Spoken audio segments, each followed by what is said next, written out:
मैं बात करूं, सबसे पहला क्वेश्चन देखिएगा। सबसे पहला क्वेश्चन है आपके सामने कि वैदिक काल में शिक्षा का मुख्य माध्यम क्या था। आपके ऑप्शंस हैं हिंदी, पाली, संस्कृत या तमिल। इंग्लिश में बात करें तो what was the primary medium of instructing during the वैदिक पीरियड। हिंदी, पाली, संस्कृत, तमिल।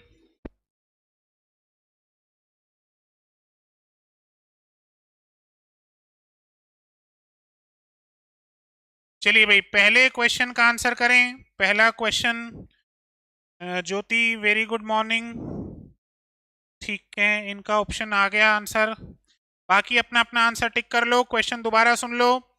वैदिक काल में शिक्षा का मुख्य माध्यम क्या था। यानी जब हम वैदिक काल की बात करते हैं तो उस समय शिक्षा जो थी वो कौन सी भाषा में दी जाती थी।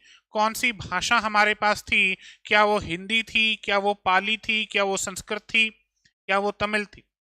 देखिएगा, मैं एक चीज क्लियर कर दूं। अभी इन क्वेश्चंस को देखते हुए लगेगा सर बड़े सिंपल से क्वेश्चंस हैं। हम फेस बाय फेस चलेंगे। आज 30 क्वेश्चंस मैं बिल्कुल बेसिक रखूंगा।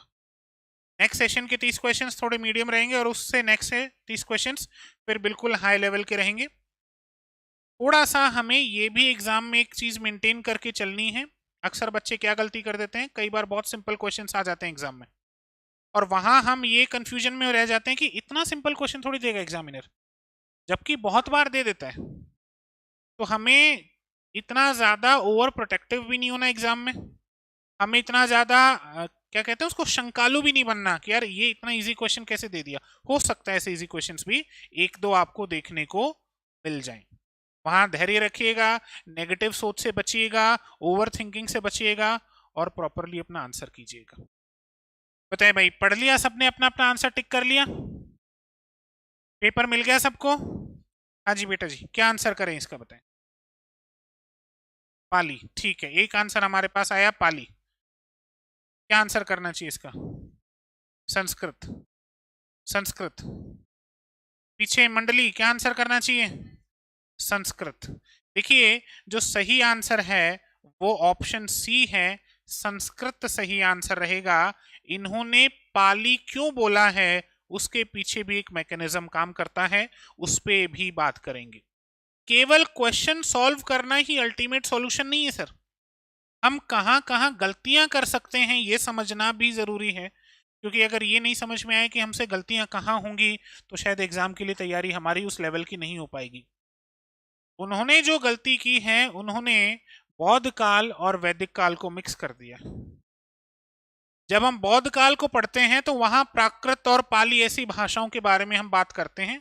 जब हम वैदिक काल को पढ़ते हैं वहां संस्कृत भाषा की बात आती है। इसे ब्राह्मणी भाषा भी हमने एक बार इसका नाम लिया था, अगर आपको ध्यान हो। आप अपने नोट्स में अगर जाएंगे तो ये लाइन लिखी हुई आपको वहां मिल जाएगी। तो जो पहला क्वेश्चन है, बिना सोचे समझे सिंपल सा आंसर आएगा संस्कृत भाषा। किस किस का क्लियर है पहला क्वेश्चन? मैक्सिमम? ठीक है, अभी तो पाली बताया था। चल, क्वेश्चन नंबर 2 पर बढ़ते हैं सर।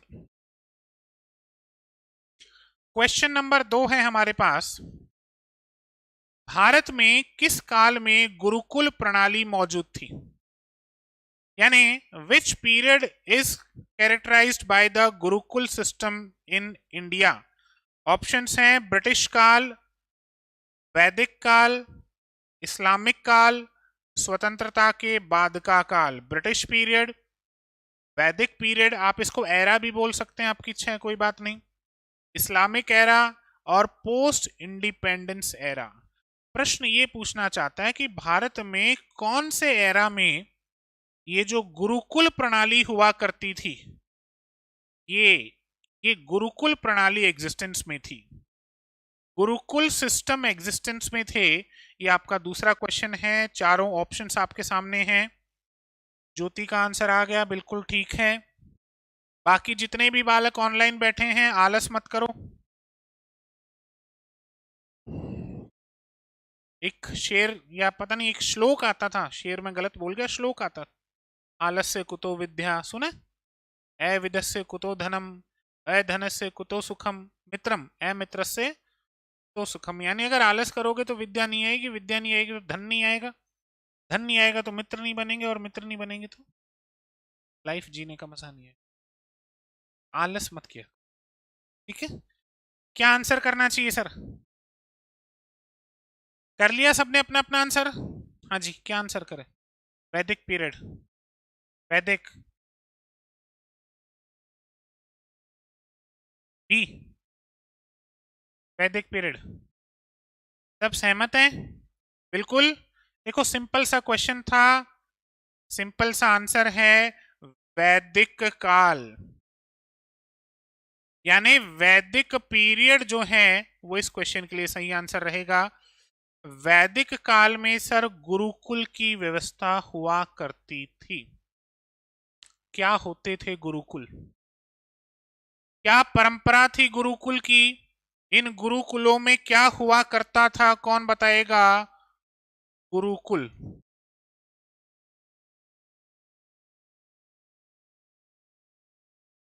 देखिए बेसिकली होता क्या था वैदिक काल में, शहर से बाहर जो नगर होते थे, जो शहर होते थे, उनसे बाहर आश्रम या फिर एक ऐसी व्यवस्था बना दी जाती थी जहां गुरु और शिष्य साथ में रहते थे और अपने अपने काम करते थे और पढ़ते भी थे। तो ये व्यवस्था हमारे वैदिक एरा में हुआ करती थी, गुरुकुल की व्यवस्था। अच्छा एक बात बताएं, इस्लामिक एरा भी पढ़ा था अपन ने, इस्लामिक एरा में कौन सी व्यवस्था थी? दो नाम पढ़े थे अपन इस्लामिक एरा में, ध्यान हो तो, और दोनों ही मैं से चालू होते हैं। एक मकतब पढ़ा था, एक मदरसा पढ़ा, याद है? ठीक है।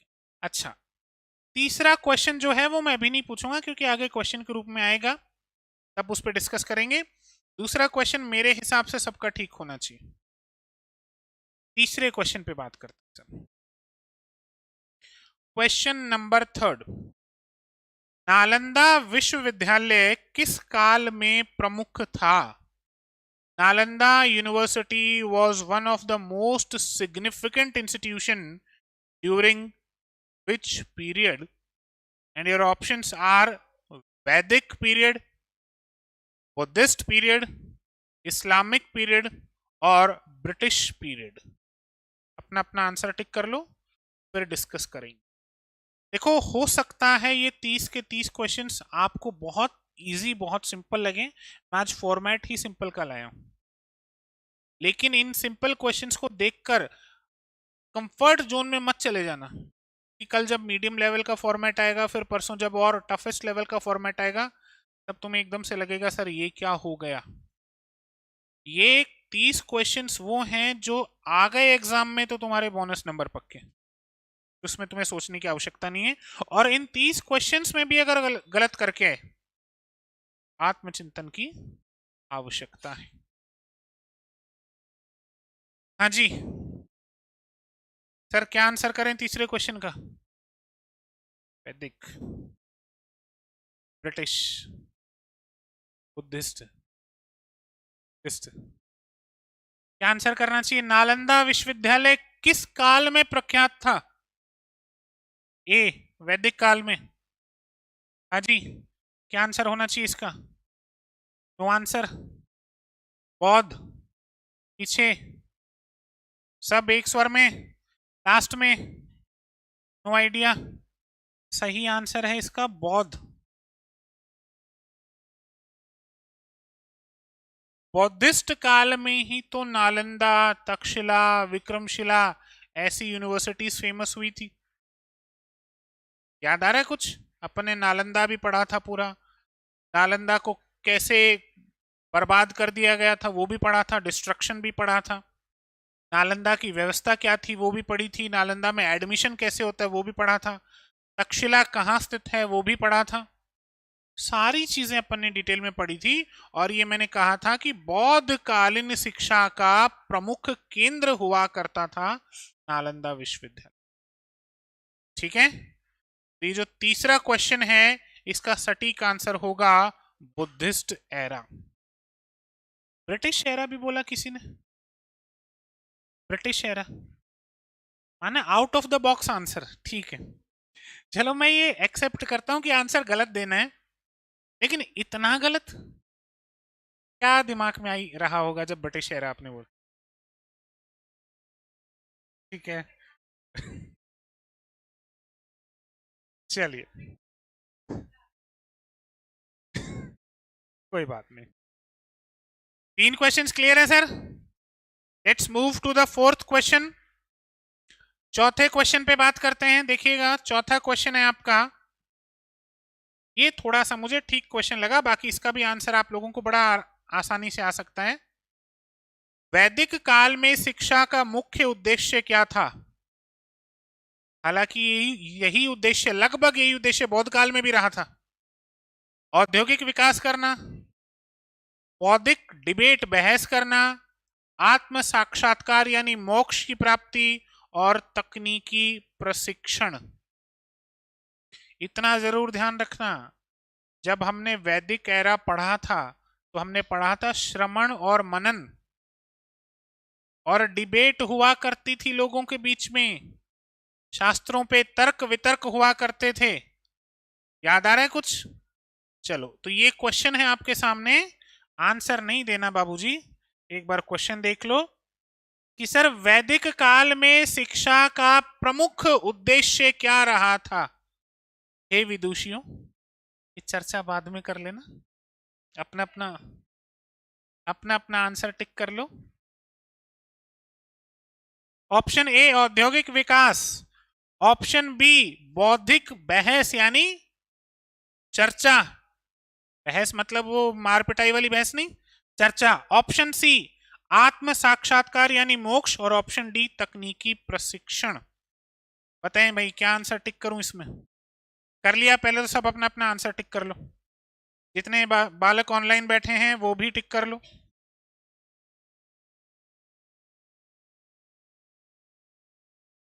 हो गया, सबने टिक किया अपना अपना आंसर।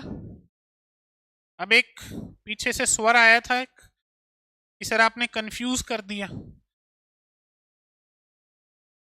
तुम्हें क्या लगता है जब तुम परीक्षा हॉल में परीक्षा देने बैठोगे, देखो ये 30 क्वेश्चंस कराने का मेरा उद्देश्य केवल और केवल क्वेश्चंस बताना नहीं है, मेरा ये भी उद्देश्य है कि तुम्हें एग्जाम के लिए प्रिपेयर करना, कि कैसे कैसे ऑब्स्टिकल्स तुम्हारे बीच में आ सकते हैं, कैसी कैसी बाधाएं तुम्हारे बीच में आ सकती हैं। तुम बहुत पढ़कर गए हो, तुम्हें बहुत अच्छे से याद है, एग्जाम हॉल में दिमाग खराब हो गया, क्या कर लोगे?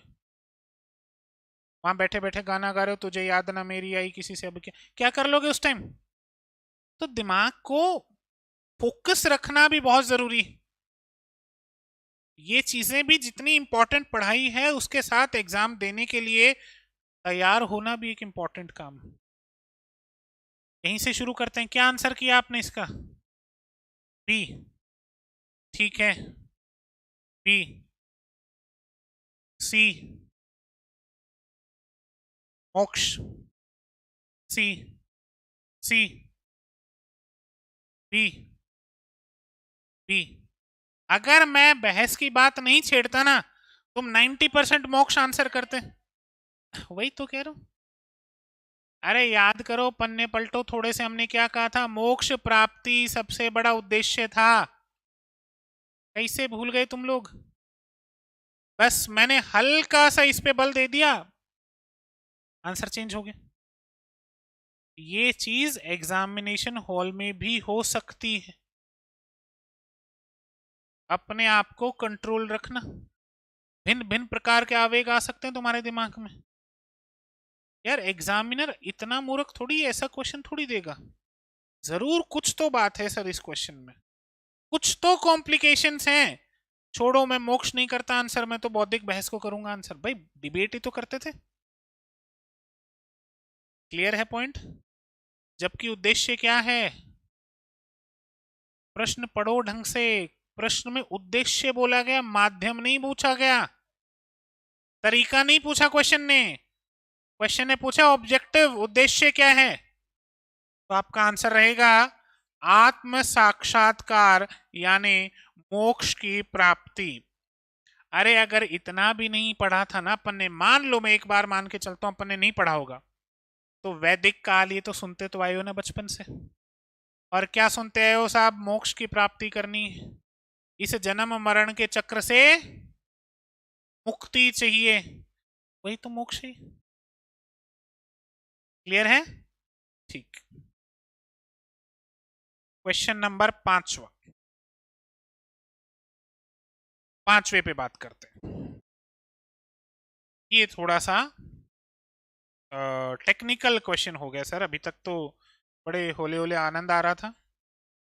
राष्ट्रीय शिक्षा नीति एनईपी 2020 का प्रमुख लक्ष्य क्या है?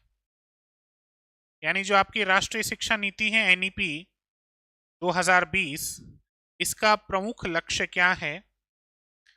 शिक्षा का निजीकरण करना, प्रारंभिक बाल देखभाल का सार्वभौमिकरण, केवल कला और मानविकी पर ध्यान केंद्रित करना, व्यवसायिक प्रशिक्षण को सीमित करना। अपना अपना आंसर टिक करो। अंग्रेजी में भी क्वेश्चन है आप लोगों के सामने।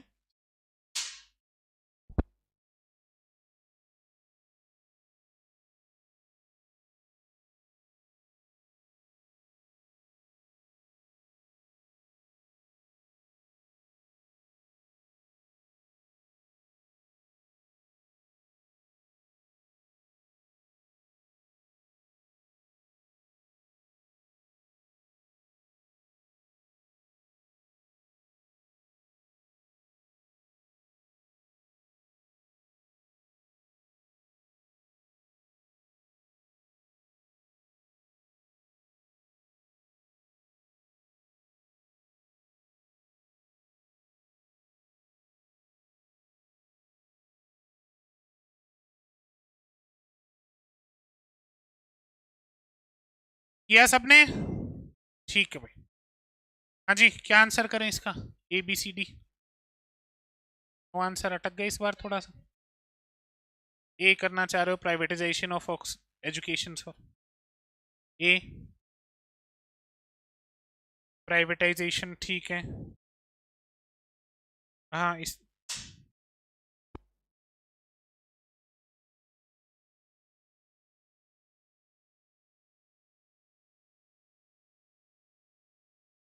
बताएं भाई, और क्या आंसर करें? No idea.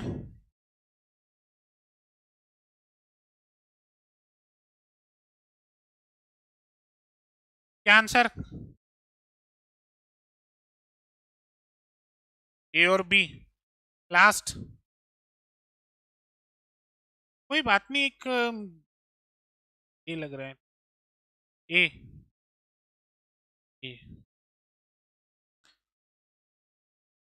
शिक्षा का निजीकरण क्यों लग रहा है आप लोगों को? क्या हमने अर्ली चाइल्डहुड केयर नाम से कोई चीज नहीं पढ़ी थी?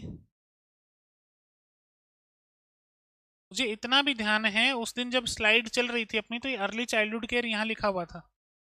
याद आ रहा है कुछ? हाँ, तो फिर आंसर क्या किया? इसका सही आंसर बी होगा। अरे क्या एनईपी प्राइवेटाइजेशन पर जोर देगा क्या? कहाँ लिखा हुआ है ऐसा?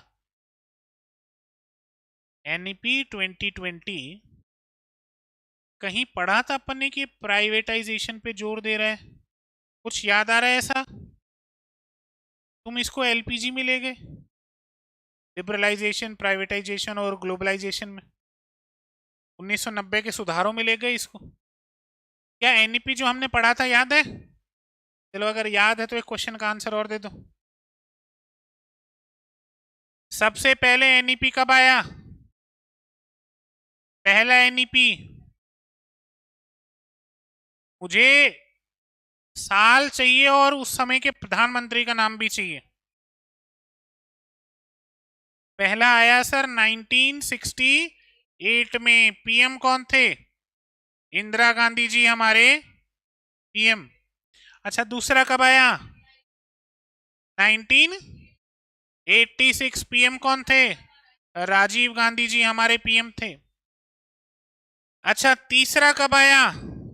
बस यहां गड़बड़ करोगे। तीसरा कब आया? 2020 में आया तीसरा, क्योंकि ये तीसरी एजुकेशन पॉलिसी है। जो 92 के आसपास जो हुआ था वो केवल अमेंडमेंट्स हुआ था, और उस समय कौन थे? नरसिम्हा राव जी हमारे पीएम थे। तो अगर आप 1992 की बात करो तो वो कोई एनईपी नहीं थी, कोई नई एजुकेशन पॉलिसी नहीं थी, केवल अमेंडमेंट, कुछ चेंजेस था। ठीक है, नरसिम्हा राव जी थे। और फाइनली आपकी न्यू एजुकेशन पॉलिसी कब आई? हमारे पीएम कौन? मोदी जी। ठीक है, सबको ध्यान है? चलिए,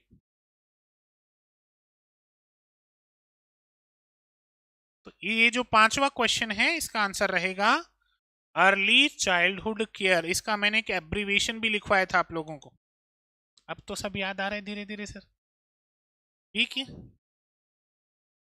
चल छठे पे चले। Six question. क्वेश्चन नंबर 6 सुनो सर।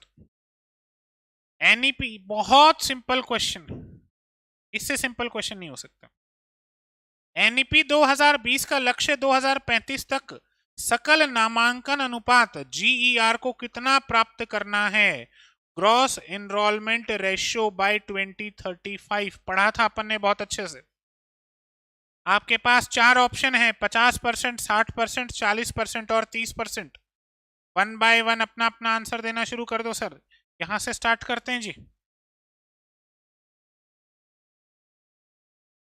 क्या आंसर करें इसमें? No idea. हाँ जी, क्या आंसर होना चाहिए इसमें? अरे तुक्के लगा दो। 30%, 30%। कल हम कहीं जा रहे थे शाम को, मेरे एक रिलेटिव बैठे थे बगल में, गूगल मैप लगा रखा था, तो आगे एक डाइवर्जन दिखा रखा था थोड़ा सा कि 1 किलोमीटर आगे जाकर डाइवर्जन। मैं थोड़ा सा आगे गया, मैंने डाइवर्ट करने की सोची, तो वहाँ मेट्रो के जो बोर्ड लगे रहते हैं वो बैरिकेटिंग सी वो लगी हुई थी। वो जगह ऐसी थी जहाँ मुझे, मैंने कल्पना भी नहीं की थी कि यहाँ मेट्रो का क्या काम। थोड़ा आउटस्कर्ट्स में थी वो चीज़। तो उन्होंने कहा, रिलेटिव ने कहा कि ना ये मेट्रो का काम चल रहा है। मैंने कहा पागल हो रहे हो, इस जंगल में मेट्रो का क्या काम? हम गए आगे तो सच में मेट्रो का ही काम चल रहा था।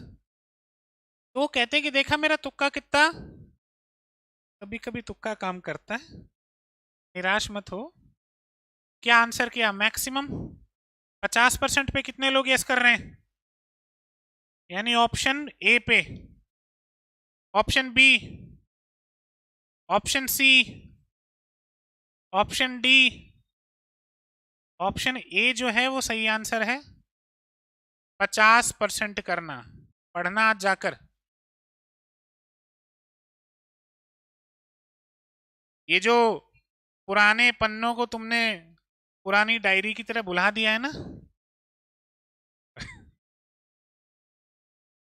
उसको अपनी दराज से निकालना, उस पे जमी हुई धूल को हटाना, और थोड़ा सा पढ़ने का प्रयत्न करना।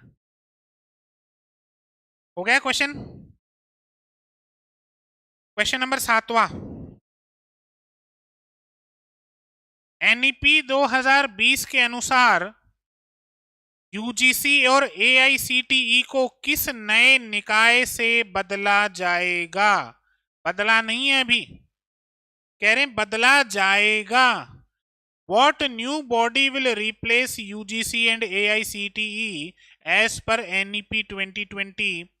ऑप्शन ए है national educational body, option B है higher education commission of India, option C है national accreditational council, option D है इंडियन एकेडमिक काउंसिल। सबने कर लिया अपना अपना आंसर? क्या ऑप्शन करें? B, B option, B. हाँ जी, क्या ऑप्शन करना चाहिए? बी।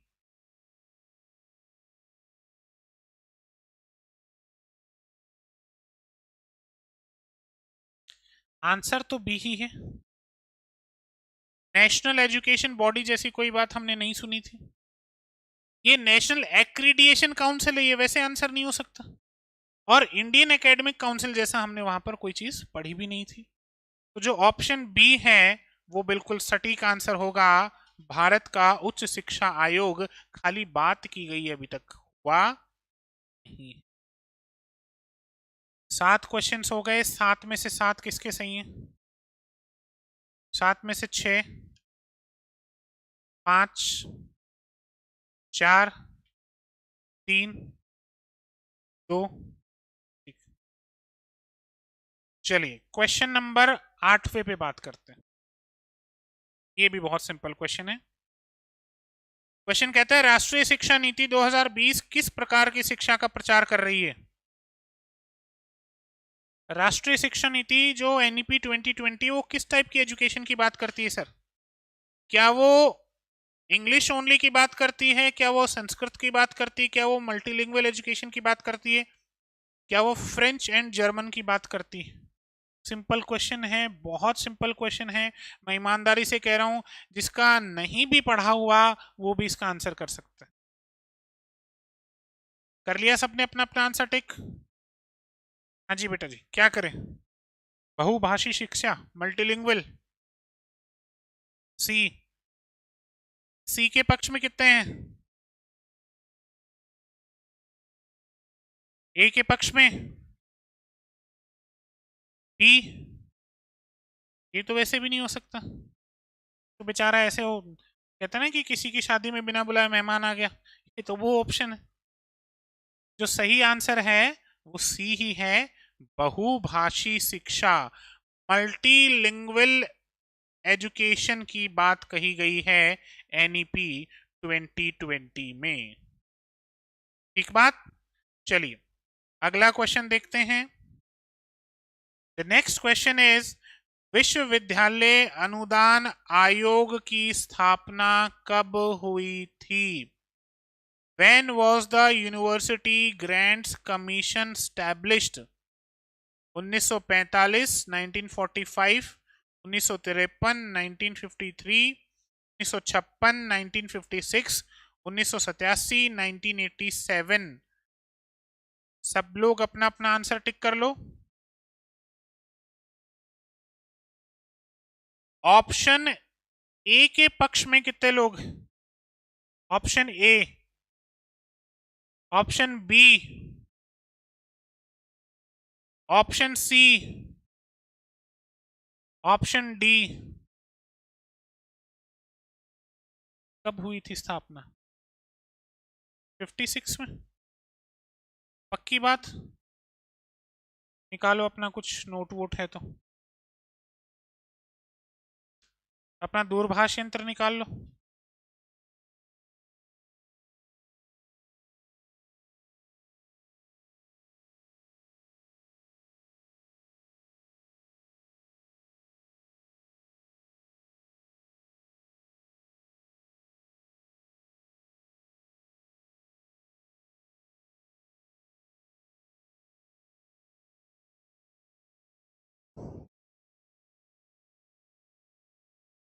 सोचो दोबारा, इतने सिंपल क्वेश्चन का मैं गलत आंसर उम्मीद नहीं कर सकता। कब हुई थी सर?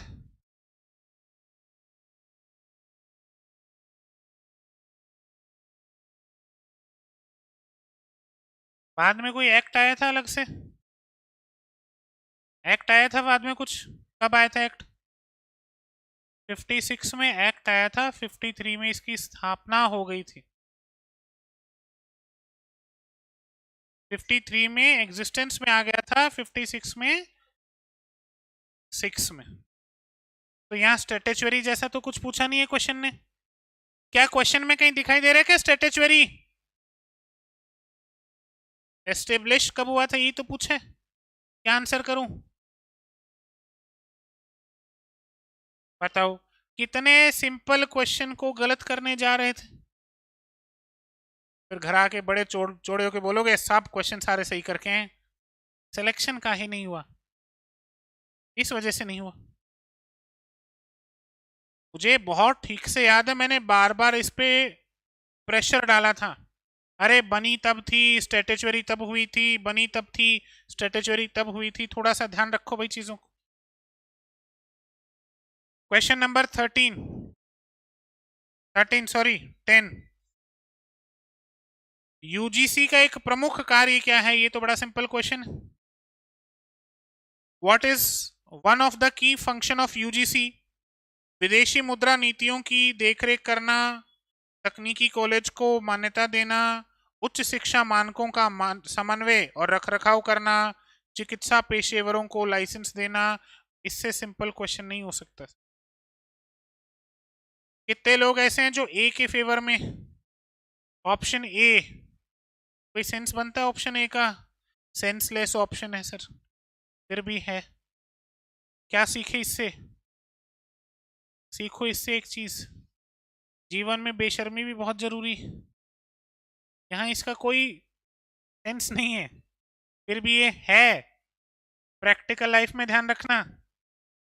ऑप्शन बी, तकनीकी कॉलेज को मान्यता देना, ये थोड़ा ठीक सा रिलेवेंट सा लगता है भाई, कॉलेज की मान्यता की बात हो रही है।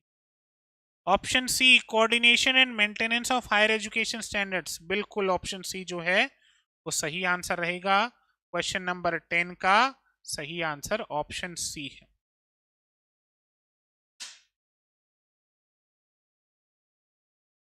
ठीक है, 10 क्वेश्चंस तक। क्वेश्चन नंबर 11, थोड़ा सा मुश्किल क्वेश्चन तुम्हारे लिए। Which of the following is a scheme promoted by UGC for women's education? महिला शिक्षा के लिए यूजीसी कौन सी स्कीम दे रहा है सर?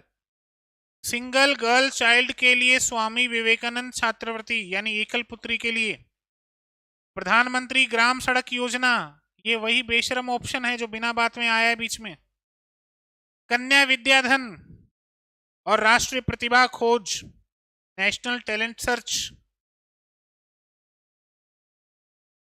बताएं। Option A, option A, option B, कोई ऐसा है जिसने बी की है? ऑप्शन सी, ऑप्शन डी,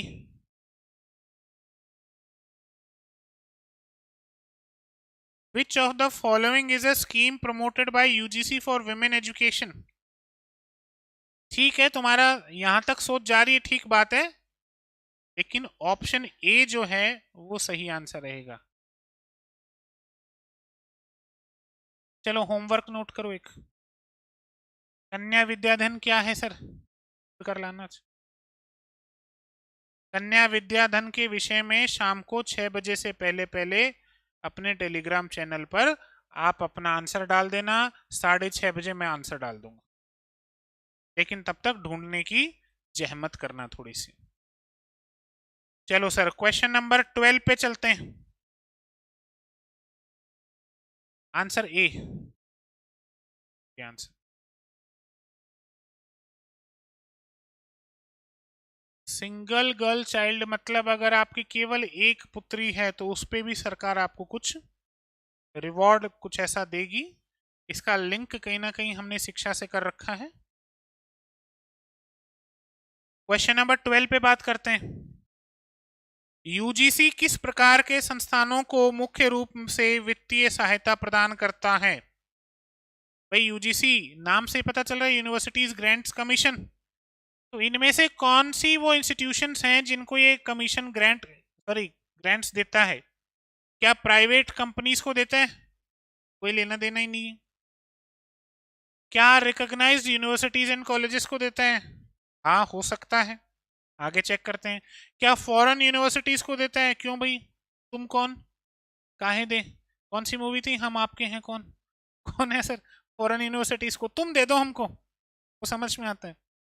क्या पब्लिक हॉस्पिटल्स को देता है? इसका भी कोई लेना देना नहीं है।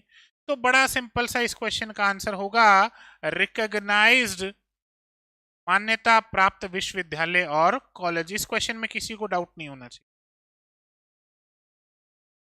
Question number 13, in which year was AICTE given statutory status? मजा आवे छे इस क्वेश्चन में? थोड़ा सा दिमाग चलेगा। एआईसीटीई को वैधानिक स्थिति किस वर्ष में दी गई थी? 1945 में, 1987 में, 1992 में, 1994 में।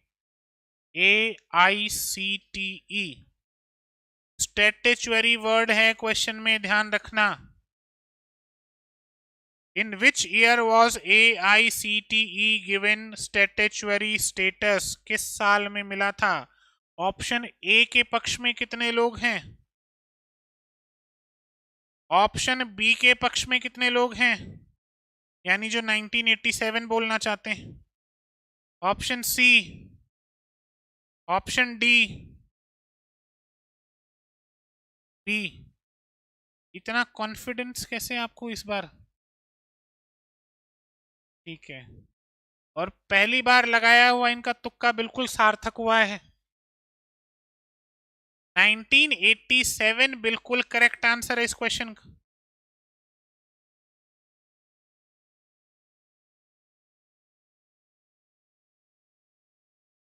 Question number 14th। AICTE is responsible for the proper planning and coordinated development of which education system? AICTE किस शिक्षा प्रणाली की उचित योजना और समन्वित विकास के लिए जिम्मेदार है? मेडिकल एजुकेशन, चिकित्सा शिक्षा, वोकेशनल एजुकेशन, व्यवसायिक शिक्षा, टेक्निकल एंड मैनेजमेंट एजुकेशन, तकनीकी और प्रबंधन शिक्षा, प्राइमरी एजुकेशन, प्राथमिक शिक्षा। पढ़ लिया क्वेश्चन अच्छे से? एक तो होमवर्क नोट करो इस क्वेश्चन का। AICTE का फुल फॉर्म लेके आओगे।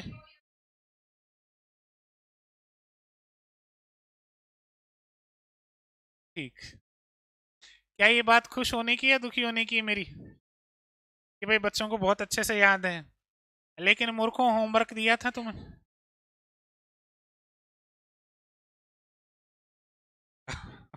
ठीक है, तो should I increase the level of the homework? Okay. इसे कहते हैं कि जब हमें जो क्वेश्चन आता है उसको लेकर हम कितने खुश होते हैं।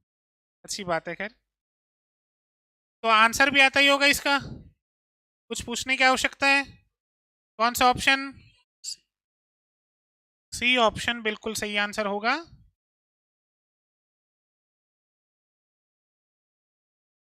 ठीक, क्वेश्चन नंबर 15। निम्नलिखित में से कौन सा AICTE के अधिकार क्षेत्र में नहीं है?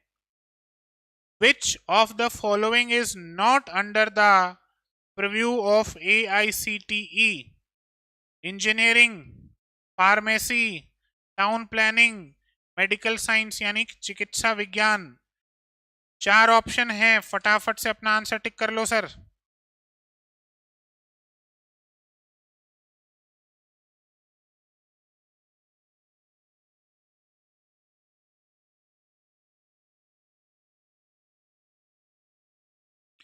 बताएं। Option A, option B, option C, option D.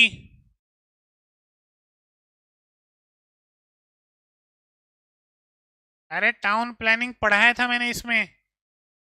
हाँ है ना, ऑप्शन डी इसका सही आंसर होगा। क्वेश्चन नंबर 16 पे आ जाओ। AICTE की स्थापना 1945 में किस प्रकार के निकाय के रूप में की गई थी? नियामक निकाय, रेगुलेटरी बॉडी, एडवाइजरी बॉडी, सलाहकार निकाय, लेजिस्लेटिव बॉडी, विधायी निकाय, और जुडिशियल बॉडी, न्यायिक निकाय। बताओ किस बॉडी के रूप में इसको स्टैब्लिश किया गया था? ऑप्शन ए के फेवर में कितने लोग हैं? ऑप्शन बी, अरे ए पहले ए वाले बताओ, सुरमाओ A. Option B, option C, option D. Advisory body के रूप में स्थापना हुई थी सर इसकी, सलाहकार निकाय के रूप में। तो ऑप्शन बी सही आंसर होगा इसका। क्वेश्चन नंबर 17 पे चलें। क्वेश्चन नंबर 17, NAAC की स्थापना कब हुई थी? When was NAAC established? 1986, 1986, 1994, 1994, 2000, 2000, 1980, 1980। बड़ा सिंपल क्वेश्चन, स्थापना पूछा है, फुल फॉर्म नहीं। हाँ जी, ऑप्शन ए के फेवर में कितने लोग हैं? A. Option B, option C, option D, option B.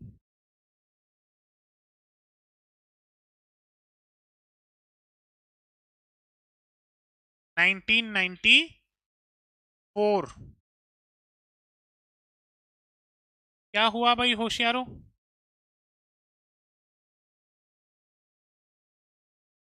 Question number 18, NAAC का मुख्य कार्य क्या है? अब इसमें गलत आंसर नहीं आना चाहिए, बहुत simple question. What is the main function of NAAC?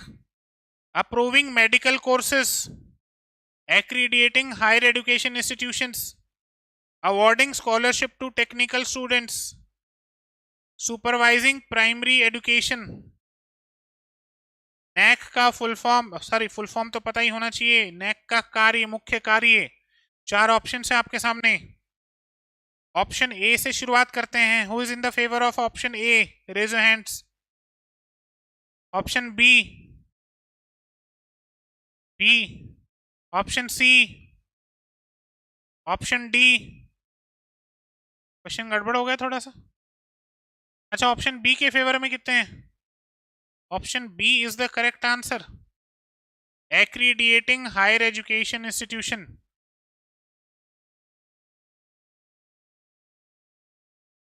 Homework लिखो।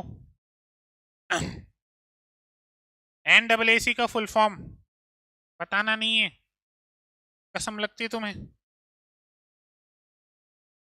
क्वेश्चन नंबर 19 पे चलते हैं। क्वेश्चन नंबर 19, NAAC एक स्वायत्त निकाय है जिसे किस संगठन द्वारा वित्त पोषित किया गया है? NAAC is an autonomous body funded by which organization? NAAC को फंडिंग कौन करता है? AICTE, ministry of education, UGC या इंडियन काउंसिल ऑफ रिसर्च? क्या ये ऑप्शन ए सही आंसर है? कौन कौन फेवर में है? ऑप्शन बी के फेवर में कौन कौन है? बी। ऑप्शन सी के फेवर में कौन कौन है? ठीक है, UGC करेक्ट आंसर होगा। यूनिवर्सिटीज ग्रांट्स कमीशन ही NAAC को फंडिंग करती है सर। क्लियर है?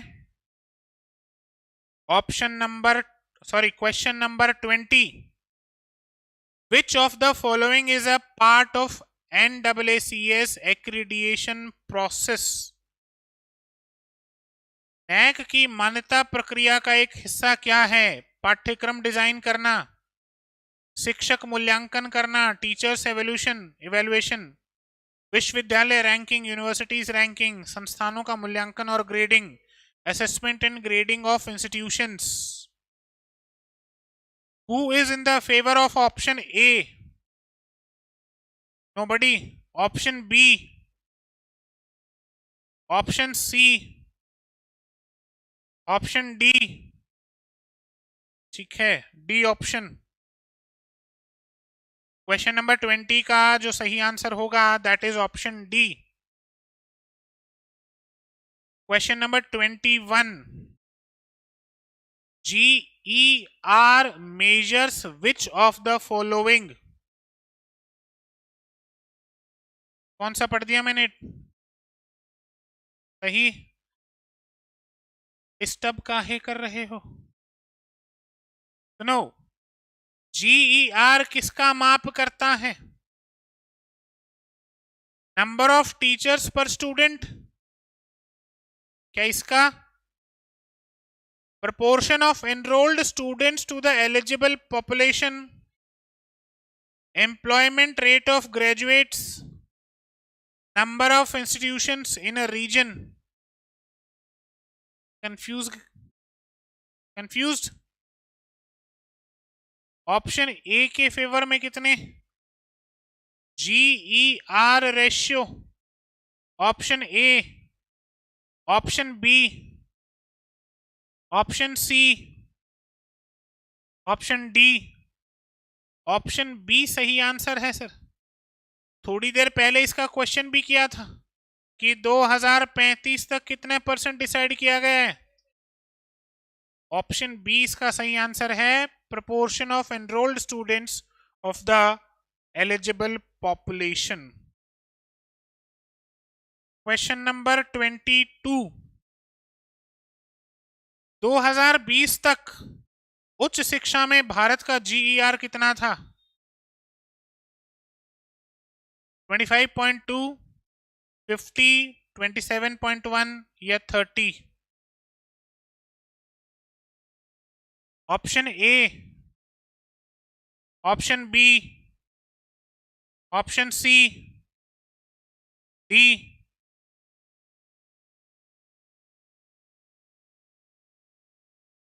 %27.1%। Yes, very close. वैसे तो 25.2 भी बहुत क्लोज है इसके। Question number 23। GER मुख्य रूप से किस जनसंख्या समूह से संबंधित है? Which demographic group is the GER primarily concerned with? Children age 6 to 10, youth age 18 to 23, teachers age 25 to 40, professionals age 40 to 60। बहुत सिंपल क्वेश्चन है। ऑप्शन ए के पक्ष में कितने लोग हैं 6 से 10 वर्ष के बच्चों के लिए? ऑप्शन बी 18 से 23 साल के बच्चों के लिए। ठीक, आगे बढ़ने की आवश्यकता ही नहीं, simple question simple answer. Option B जो है वो सही आंसर रहेगा क्वेश्चन नंबर 23 का। चलो भैया क्वेश्चन नंबर 24 देखते हैं अब।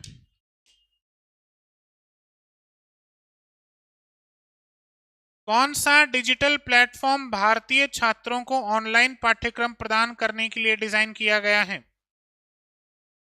Which digital platform is designed to offer online courses to students in India?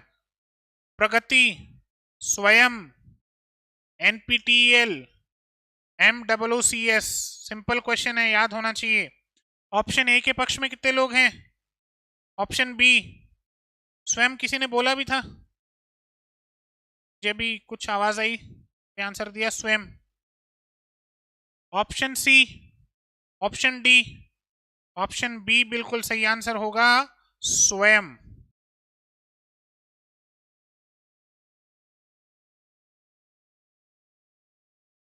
Question number 25।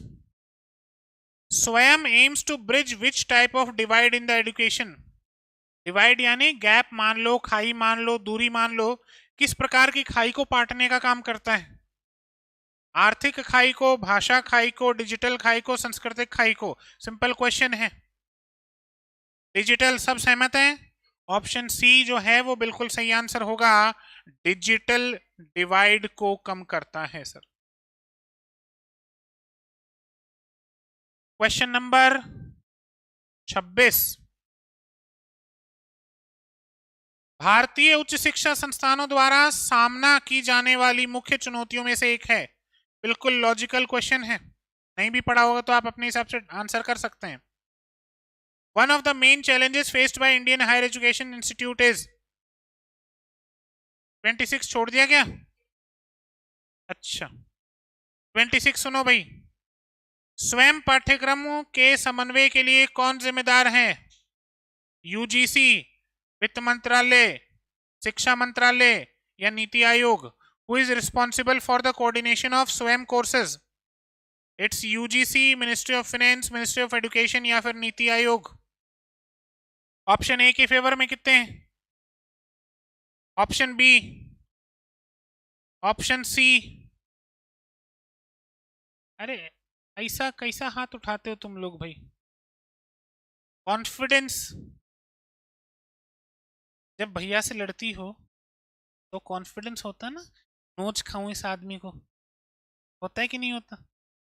और तुम में से अगर कोई विवाहित है तो जब पतियों से लड़ती है तो कॉन्फिडेंस होता है ना। ये क्या आंसर है? ऑप्शन ए जो है वो ठीक आंसर नहीं है। ऑप्शन बी जो है उसको लगाऊं या ऑप्शन सी को लगाऊं या ऑप्शन डी को लगाऊं? ऑप्शन सी, शिक्षा मंत्रालय, मिनिस्ट्री ऑफ एजुकेशन। चलो अब आ जाओ क्वेश्चन नंबर 27 पे, जिसको मैं पहले ही पढ़ चुका था। इसका आंसर तुम अपने विवेक से दो, क्या आंसर होना चाहिए? ऑप्शन ए, क्या उच्च शिक्षक छात्र अनुपात में कमी है या क्या है? क्या उच्च सकल नामांकन अनुपात है? अरे ये तो अच्छा ही हो गई ना, योग्य शिक्षकों की कमी। सी ऑप्शन इसका सही आंसर है। कल को तुम लोग भी शिक्षक बनोगे तो बेचारे अपने आप ही परेशान हो रहे हैं, करें क्या? Shortage of qualified faculties.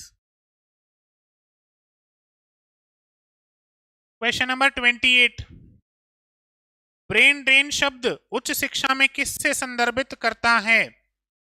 The issue of brain drain in higher education refers to student switching subject frequently, छात्रों का अक्सर विषय बदलना, mass migration of skilled professional abroad, कुशल पेशेवरों का बड़े पैमाने पर विदेश पलायन, डिक्लाइनिंग टीचर क्वालिटी, शिक्षक गुणवत्ता में गिरावट, increase in drop out ratio या रेट्स ड्रॉप आउट दरों में वृद्धि। ब्रेन ड्रेन किसे कहेंगे sir? Option A, option B? अरे ब्रेन ड्रेन एक बहुत कॉमन फिनोमेन है, हाँ जी, ऑप्शन बी।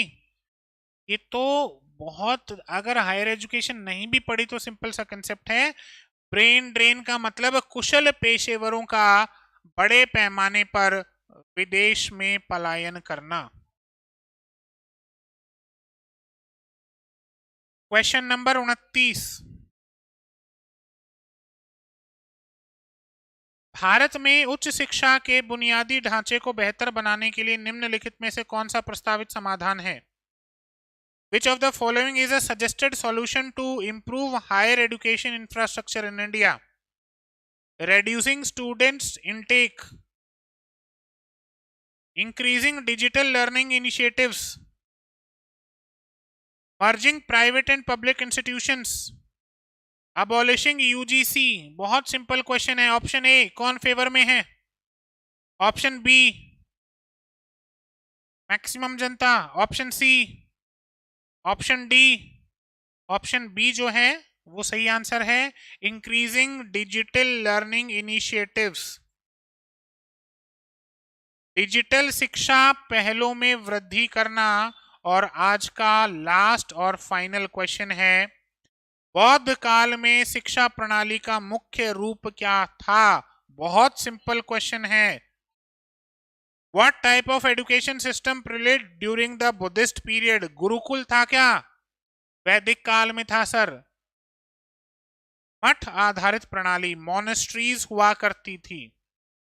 तो ऑप्शन बी, बिना सोचे समझे इसका आंसर तो मोनेस्ट्रिक सिस्टम ही होगा, मठ आधारित शिक्षा प्रणाली। चलो, ये आज के 30 क्वेश्चंस हमारे कंप्लीट हुए हैं। अगले सेशन में मिलेंगे फिर 30 क्वेश्चंस के साथ, लेकिन ध्यान रखना उनका लेवल इनसे थोड़ा बढ़ा हुआ मिलेगा। और जब फाइनल अपन चौथे सेशन पे आएंगे उसका लेवल सबसे ज्यादा मतलब आपको बढ़ावा मिल जाएगा। चलिए आज के लिए इतना ही, बाकी अगले सेशन में बात करें।